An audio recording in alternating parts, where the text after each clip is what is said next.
आज पाहुण्याच्या मुलगीचं लग्न होतं. लग्नासाठी निघालो. महिंद्रा मार्शल गाडी घेऊन निघालो. गाडी पटक्यात भरली आणि लगेच स्टार्टर मारला. गाडी जरा जुनी आहे, पर चालवायला एक नंबर वाटते. फायरिंग तर एक नंबर आहे. तासगाव भिवघाट रोडनं निघालो. भिवघाटवरनं दरंडीपत्रा या ठिकाणी एक कार्यालय आहे, त्या कार्यालयामध्ये लग्नाला पोचलो. लग्नाला 1-2 तास आधीच पोचल्यामुळं गर्दी काही नव्हती.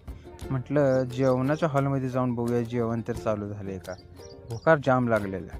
मग काय गेलो हॉलमध्ये बघितलं तर पहिलेच पंगत वाढायची सुरुवात झालीच होती. मग बसलो जेवायला. जेवणात कुर्मापुरीचं जेवण होतं, श्रीखंड होतं, पापड होतं. एक नंबर जेवण झालं होतं. पोट भरून पहिलं जेवलो. म्हटलं पहिलं जेवूया आणि परत लग्नात जाऊया.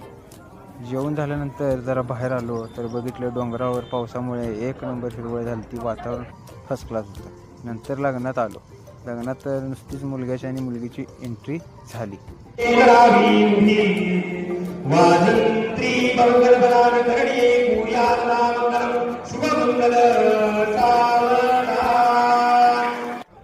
अक्षदा पडल्यावर माणसं पटापटा उठायला लागली. आता हे आजकाल कसं आहे, जास्त वेळ कोण थांबत नाही. अक्षदा पडल्या जेवल्या की लगेच निघतात.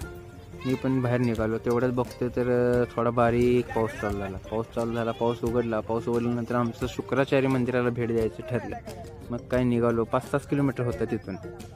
शुक्राचार्य मंदिरात निघालो. पोचलो. बघ माझं मित्र लागलं फोटो काढायला. अजून मंदिरापाशी जायच्या आधी त्यांचा फोटोचा कार्यक्रम चालू झाला. ह्याच ठिकाणातनं खाली मंदिराला भेट द्यायचं आहे. डोंगरात खूप छान वातावरणात हे मंदिर आहे. तुम्ही पण एकदा भेट द्या. अंदाजे 150 पायऱ्या उतरल्यानंतर हे मंदिर आहे. मंदिरामध्ये एक पाण्याचा कुंड आहे. महादेवाचे दर्शन आम्ही घेतले आणि मंदिराच्या परिसरात थोड्या वेळ थांबलो. त्यानंतर मंदिरापासून काही थोड्या आणखी पायऱ्या उतरून खाली पाहण्यासारखं आहे म्हणून आम्ही गेलो. खाली जाऊन बघितलं तर खूप सुंदर असं वातावरणात घनदाट झाडी पाहिली.